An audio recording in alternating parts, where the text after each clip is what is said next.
What up, y'all? It's Michael Sean, and I know you want to be a podcaster. You want a successful podcast. You want to give your views and opinions, but you just don't know how to do it correctly. That's why you got to hit up ShawneeScott.com. You want to be on radio, and you want to know how to build your radio career. ShawneeScott.com. She's done all of this. I've worked alongside her for years, and I will tell you the information that she can give you is on a value level that I can't even put a price on it. All you have to do is go to ShawneeScott.com. Your future, right now. That's it. Michael Sean. Yeah.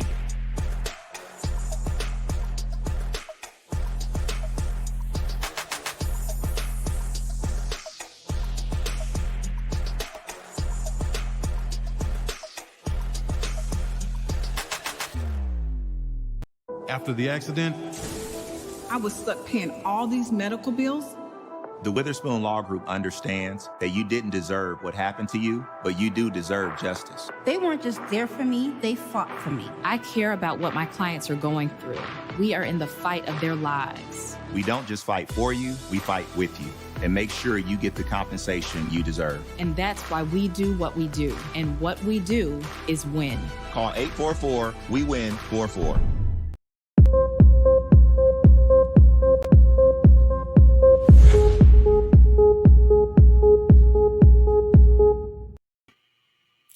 Welcome to Winning Wednesday. I am so excited. Today we have a very special guest, but first let me say happy birthday to the baby of the bunch. His name is Kyle Hamilton. He's 19 today. He's my son. Hi Kyle, happy birthday.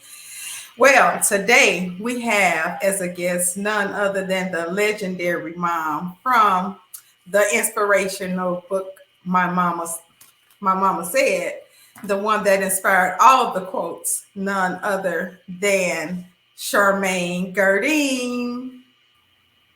Hi, baby Iris. Oh, I'm Hi. Sorry. Hi, Miss Gerdine. How are you? No, I'm just Iris in the city, baby Iris. It all still applies. But I am so excited for you to join me today, just for a little conversation, kicking off Women's History Month. So who other than have as a kickoff guest, none other than my own mother, who of course holds a place in St. Louis history. So we'll get into some of that information on her career, her many careers throughout her life, and her life after, let's say, retirement, and see what all she's been doing, and see how many of these quotes she can kind of give us a few words on. So, Miss Gerdine, I should say, not mom, but Miss Gerdine, tell us a little bit about yourself. Well, actually, my name is Charmaine Gerdine. I'm Iris's mother. I'm a mother of 4 children, 8 grandchildren. I'm a retired city police officer. I had a business doing colon hydrotherapy. I've worked many jobs. I've been a dental assistant. Basically more mom and grandma than I put more value in that than anything I've done. Of course you do. We all love you too. But like I said, thank you for joining me, because we all know that you are a very private person. You don't like to discuss things in person. So thanks for opening up to us and kind of kicking off Women's History Month and just showing the different hats and roles that we have to play as a mother, as a wife, as a sister. So let's just talk a little bit about being a mother. You talked about being a mother and also your different careers, but I want to start the conversation off with one of your favorite quotes, and let's talk about how that may have inspired you into, your career selection. Well, one of my favorite quotes is by George Bernard Shaw, and he states, "Service is the rent we pay for the privilege of living on this earth. And there are so many ways to serve, whether or not we belong to a church or a service organization or have a job that provides meaningful service opportunities. Not a day goes by that we can at least serve another human being by making deposits of unconditional love." Wow. and we all know, well, I know that you make deposits of unconditional love both in the community, and at home. But I wanted you to tell us a little bit about that.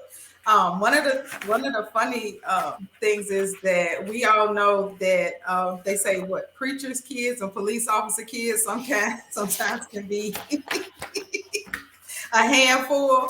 And I did not write the book my mama said because I took every word she said and followed it verbatim. I was able to write that book because I took an untraditional route. But it still led me back to her teachers, and I'm grateful for that. And I share that with the community and everywhere that I go. So tell us a little bit about how your favorite quote regarding service and love fit into your career job. We'll talk about some of the other jobs you held, but your career role. Let's talk about how it fit.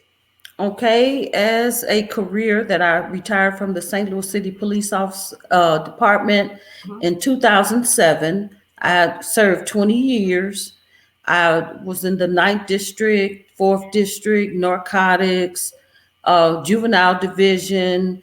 Part of the role I had in the juvenile division was a program called WAR. It's called We Are Responsible. It was similar to the DARE program that the St. Louis County had. I also was a DARE officer for the city, but that came later.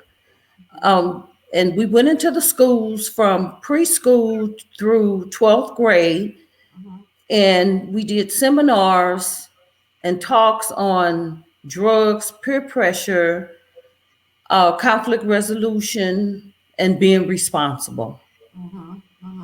And we educated the students on different aspects of life as far as growth and development that related to things in their community and how they dealt with, how they can understand themselves better and help deal with conflicts as they arise in their lives. We have a picture of you in your uniform. Let's see you in your uniform.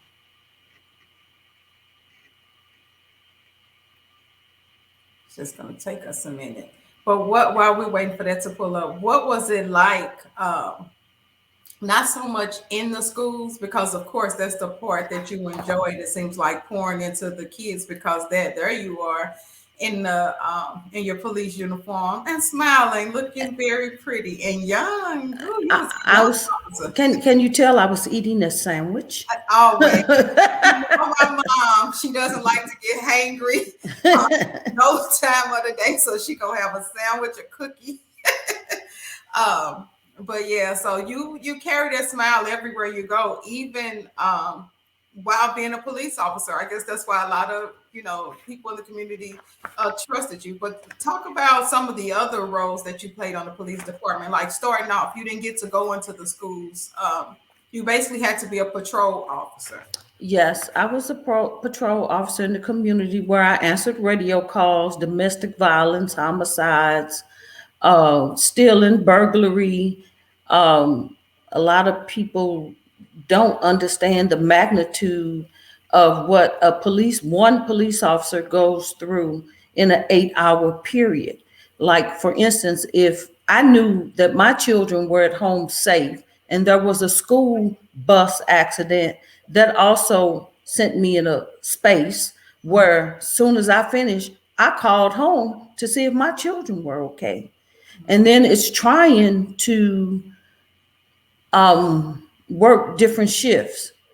3 weeks we were working 7 to 3, 3 weeks we on 3 to 11. Then there's times you work nights. You had to depend on other people to safely look after your children. But and then at some point it's very trying to juggle that position and be who you're supposed to be as a mother, because those 3 weeks from 3 to 11 that rotated every 3 weeks, those are the times your children got home from school. They needed homework done. They needed meals prepared. You didn't want them out playing for fear of something could happen if you was not there. Area, if I was outside, you would Oh yes. I had neighbors watching, It's peeping out the window. Himself. I'm like, meet me on the back, Miss Christine on the front. Iris know they were not allowed to be outside if I was at work, period. Because I felt like if I wasn't there to protect them, then I just felt like they needed to be protected, and there was nobody there to protect them like me. So they was not allowed to be out. Yeah. No, we definitely wasn't allowed to be out doing your work hours. And when you were home, we were only allowed the porch parameters. Yes, where I can look over the porch and see you up and down the street. Exactly. There was no walking around the corner, go to a friend's house, run the neighborhood. Because one time Iris came home, she said, well, can I go with Stacy? I said, well, where are you and Stacy going? Well, we just gonna walk the neighborhood. I said, you're not in a parade. You don't just walk the neighborhood. Well, Stacy mother lets her. I said, that's Stacy mother. If she let her roam around, she roam around. But when you leave here, you're going somewhere and coming back. You just can't parade the neighborhood. And it wasn't a wrong thing. But to this day, like the safety things, I can say as a mother, and relocating to Texas, like those same things I said. When I'm not here, you don't open the door. You don't tell nobody you home alone, traveling to and from. So those things still resonate. So outside of patrolling, and you had some wild stories, because unfortunately some of the kids that was on my school bus would be involved in things at night and come to school the next morning. I'm sorry, tell your mama that was me running through Cleantown. I just can't go to shit. So eventually we had to move because of, just too close to everybody. But it still doesn't mean we wasn't, connected to our neighborhood and everything. Exactly. We did have to move out of the neighborhood that you patrolled. Yes, because we only live 4 blocks from the station. Right. And then everybody in our neighborhood, I was raised in the neighborhood, you were raised in the neighborhood, so I knew their mothers, I knew them, and a lot of different things were going on that it just felt like, okay, it's time to go. This is not safe for us. Mm-hmm. But I can say you handled yourself well, and you know why? Because you worked with ethics. You never compromised your ethics, so that carried a lot of weight. Yes. To why you still can walk through certain neighborhoods, and why people still, oh, that's Miss Charmaine, and kind of, make jokes and kind of tell their stories. That's right, to say like, I know I was wrong, So that just holds a lot of weight. And I guess, being a service person, that ethical part of it is huge, because you want their trust, within the community. Oh, like I have another story, and I won't call the little guy's names. These 3 little guys, they were like little terrors in the neighborhood. They were little drug dealers and different things, but I knew them. But even what their activities was, they had a blind father or mother, blind father. Mm-hmm. And regardless of what their activities was, they always assisted their mother with their father. Mm-hmm. Make sure their needs were met and things that was in their home was together. Mm-hmm. So when the little guys would see me and they would run, I would say, well, I know where you live. I'm not going to chase you. I'm just going to come knock on your door. Mm-hmm. So I would go knock on their door, and their mother would open the door, and they'll say, well, so I ain't gonna call his name. Charmaine's here. Leave your shoestring. And I would lie for him. Oh, Miss So-and-so, I'm just here. He has a ticket. Mm-hmm. I'm going to take him down. Well, Charmaine's here. Just come on out. And they would go. Because like I said, I'm not going to chase you. I know where you live. Mm-hmm. But they knew what to do when it was their time. Yes, they did. And like I said, most of them that you had to arrest, they knew you had to arrest them. Exactly, and they know that. So you went from patrolling, and then at one point, because we can't deny you're undeniably beautiful, you would ride through the streets of St. Louis and see you on billboards. right? So it's Yes. like the police department start using you for a model. I'm like, okay, so she's a model police officer. Does this mean she never have to patrol the streets again? No, That was not the case. no, actually, that was a campaign for auto thefts. Auto thefts was on the rise in the city, and the St. Louis Police Department wanted to do a proactive thing of getting information out to the community on how to protect themselves. So they did actually a commercial and billboards, and yeah. Mm-hmm. So I think we have a picture of what the campaign picture actually looked like. And what I remember, the billboard was up and people would actually ask, did somebody steal your mother's car? And she put up a billboard for it. I'm like, no, it's advertisement. Police department. Read, people, read. But I thought that was an honor, that they thought that It was. Was it like she's pretty, let's put her up, or is it like she's in this particular department? Like, what was that conversation like? No, I've never been assigned to auto theft, but the lieutenant at that time had called me and asked that I want to become a part of auto theft. But at that time, I had my eye on a different assignment, and that was with juvenile and the war program. But he did ask me to do the commercial and the advertising for it. Okay, well, that's something that's always in the archives there that your grandkids can take a look at. I don't even think they know anything about that, my grandkids. Well, now they do, because they heard it here first on RCC. So you had a wonderful career and was able to retire. And I'm proud to say that I remember you going in and you saying, I'm going to do my 20 years and that's it. Because you was talking about how, through that time you was going to do things to, make sure that you were able to retire.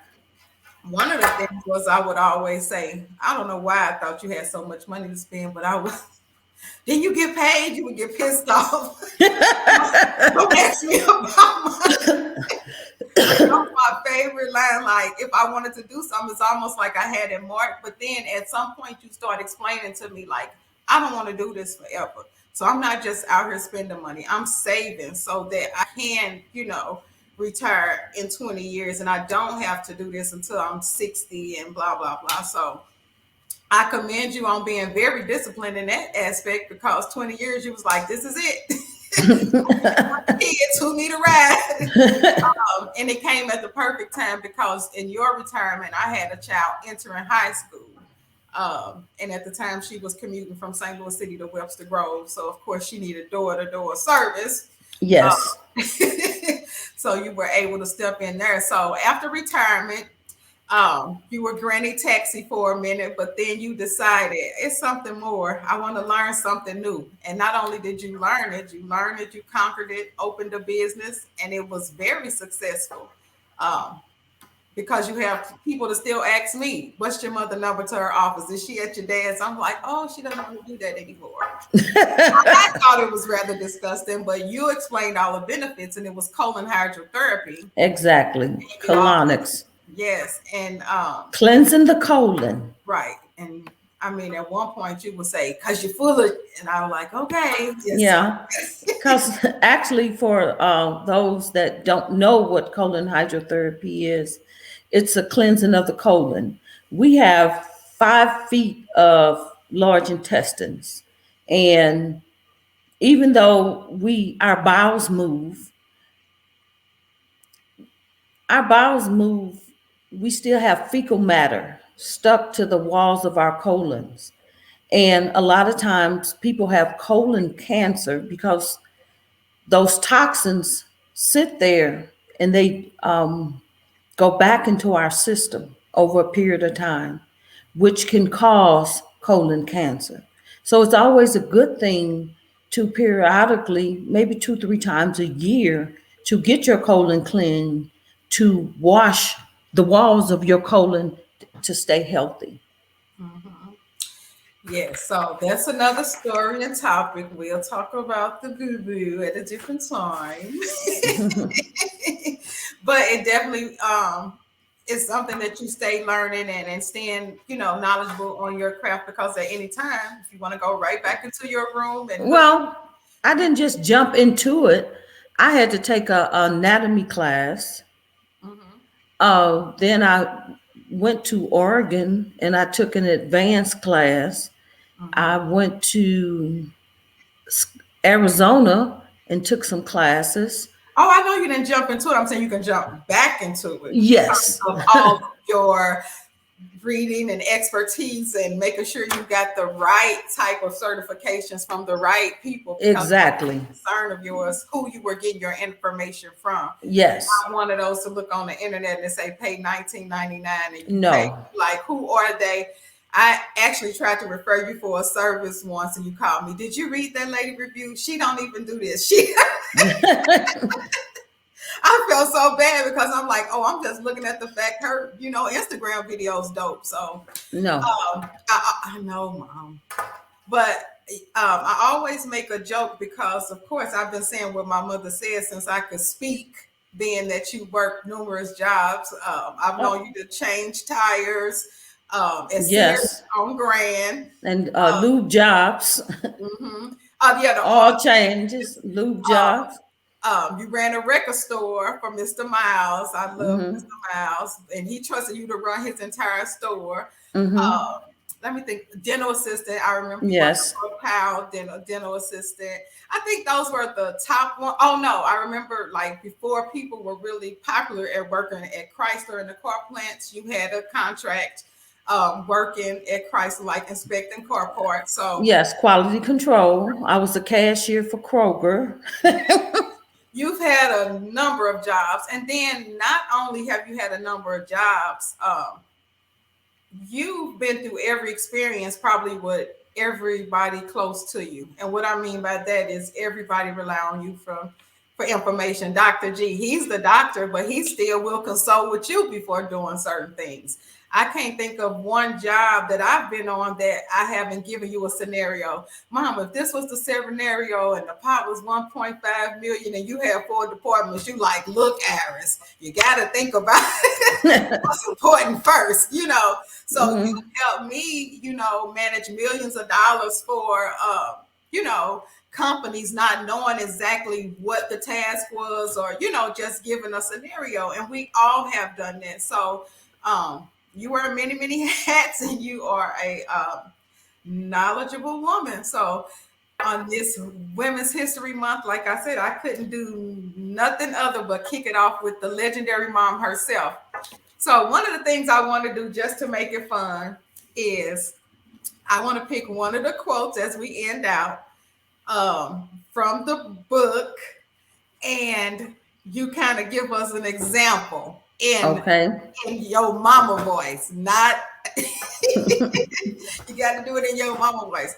Okay, so the one I pick is everything that's good to you is not good for you. Oh, and that's true. Sometimes in life, people can show up as a sheep in wolf's clothing.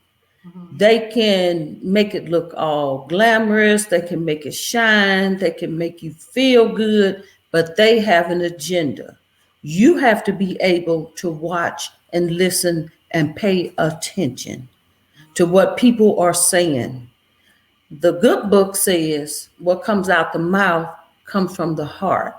And you can listen to how people and watch how they treat other people. And things that they say about other people, their friends, their family, their significant others. And if they can't say anything good and they always have to use put downs, then you need to pay attention, because everything good to you is not good for you. So you saying the person could be good to the end, could be good to me. They could be a good person to me, making me feel good, this and that and the other. But I still need to watch how they treat the other people, because you need to watch how they move. You need to watch. They're gonna come to me. Is that why I'm watching how they move? You have to watch what they do, who they associate with, what they're saying. because they can dangle some trinkets in front of you, but they trying to put you in a place to fit into what their program is. And sometimes people have hidden agendas that before you realize you're caught up because they made it appear so wonderful to you, and you can just be in la la land about their persona and things they're presenting to you. And sometimes it's not a good thing to do. You just have to be vigilant and paying attention to people. Okay. See, you hear that? Ooh, that's why I wrote this book. Well, thank you so much for joining us today. I thought you had another quote. Oh, well, let's see. We have time for another. You share with us. Let's see what else. Let me find another one. Let's find another one. This is your favorite time. Oh, this is okay. So this one stands out to me. God can't bless who you pretend to be. Exactly. And the reason why this one stands out to me is because I was in a transition, left corporate America, determined, must have called my mother 50 times a day and told her how I was not getting another job in corporate America. I refused to. That was 2010. I'm still I'm holding strong. Was it 2010? Yeah, 2010. I'm still holding strong. But one of the things she told me one day when I was trying to talk about, like, I was building up a contract or whatever, and she was just like, in the news today, people are pushing police to work in their neighborhoods because they are familiar with the people in the area. Oh, okay. So we're going to get to that question, because that's a very good question. So one of the things, as I was talking and smiling, she just looked right through me, and she was just like, "Stop faking." I was like, "Oh my God, I'm not faking," and this and that other. But in that moment, and she was like, "How are you going to get, what's due to you if you're pretending to have it?" And I went home that night and I thought about that, and I thought about it in like every aspect. And that's true, because if I'm pretending that it's there, then there's no room for it to come in. Right. So in your social media world, if you're posting, "Oh, my business is full and I can't take any clients," but that's not the case, you're fronting, and you may be missing that one client that needs that individual, attention.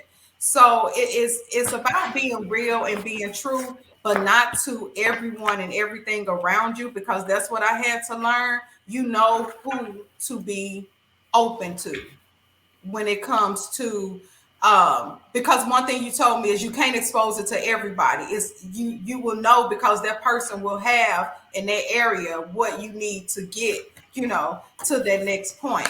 So can you speak to that just a little bit about God can't bless who you pretend to be? Because you kind of live by that. Like you don't deal with no fakes and phonies. Well, I don't believe that you have to meet somebody initially and to disclose every aspect of your life to them on first meeting.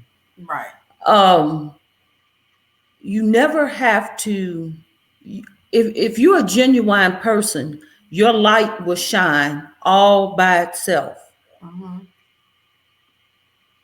You never have to meet people and pretend to be, "Oh, I have this, I have that, I have that, I got this going on, I got that going on." Because if it's pretentious, the bottom gonna fall out eventually. It's like trying to lie and lie and lie, and eventually all those strings are gonna unravel. So whatever you are, say what you are. Wherever you're not, you don't have to pretend not to have. You don't have to pretend that you're something other than what you are. Genuine people can see that. The only people that hang on that are people that's fake themselves. I was gonna say, you call them the fakes. Be real about it. He was like, "That's fake people stuff." Like, that's fake themselves. They're trying to make something out of more than what it is. If it's an apple, it's an apple. If it's an orange, it's an orange. And one of the things you told me, as a young girl or whatever, you was like, "Stop running around saying what somebody have, because people that have don't tell you what they have." You were saying, like, the only people that don't really have it is the people that want to advertise it. right? Like if I don't have money, I want to keep saying what my dollar amount is or what I'm worth. So do I really have that money? Because why would I be displaying it? I don't know. Well, the thing of it is how you move, how you act, and how you treat other people and how you treat yourself is very important. You don't have to pretend, again, to have more than what you have. You can say, it's okay to say, I'm broke. I'm unemployed at this time. It's okay to be in those places and be real with yourself. You don't have to meet people and say, well, this is what I'm going to do, and this is how I'm going to do it, and I'm going over there, and I'm going to have. Why? Because that's not where you are at this moment. Exactly. Okay, Live. we got one quick question, and Okay. a viewer that I want you to address so that we can wrap up. But the Miss Kelly asked, in the news today, people are pushing for police officers to work in their neighborhood because they are familiar with the people and the area. How do you feel about that? Or what are your views of today's news? Like, how do you feel about that? Well, actually, I feel like that's a wonderful thing because every police officer that patrol a certain area get to know the people. They get to know them on a personal level. Everybody in the neighborhood is not bad. Everybody's not dealing drugs. Everybody's not doing something deceitful or underhand. It's a good thing for all police officers to get to know the residents because Miss Sally over here, she may be 75 years old. And if the officer know her and he is accustomed to seeing her children, her grandchildren coming by to visit her, he also knew who those people are. Just so happened he come through the neighborhood and he sees something that's not normal to him or her. That can give him reason to stop and say, hey, what's going on? Are you okay? That is a very good thing for police officers to know their community and for the community to know who the police officers are. They're trained for antennas to go up to see when things aren't right. They even know what cars belong to what houses. They can spot things. So that's getting to know them, but what about living in it? You know, like we lived in it. Do you think that's like, how do you feel about living in it? Like that's basically what we would hope that the officers do in the community, get to know the residents, get to know what's usual, what's unusual. Well, what about, because you can get to know people without living there. So what about living in it? How do you feel about that? Well, most police officers do live in their community. Actually, back when I was a police officer, which I don't think they do it now, it was required if you were a city officer that you lived in the city. So most police officers lived in their community. You were not allowed to move out of the city. But now I think things change. A lot of things have come up over the years, which some police officers had special needs kids. They did not have the schools in the city to accommodate their children for what their needs were. So they had to move to communities for as education or proper education that they needed. So some police officers don't live in their community for reasons unknown to the public. And then I believe if you're working undercover or if you're working in things of that nature, no, you should not live next door. If it's a high crime area and you're working undercover, that's a double-edged sword kind of question because there's too many scenarios where it can be yay or nay. Yeah. Well, thank you, Mom, for joining me. And I want to wish all of the women a wonderful March and to keep making history and being the wonderful women that you are. And a special shout out to the president, CEO, owner of Media Room 360 TV, Miss Shani. Happy Women's History Month. Hope to make history with you. And till next week, have a winning Wednesday and enjoy all that you do.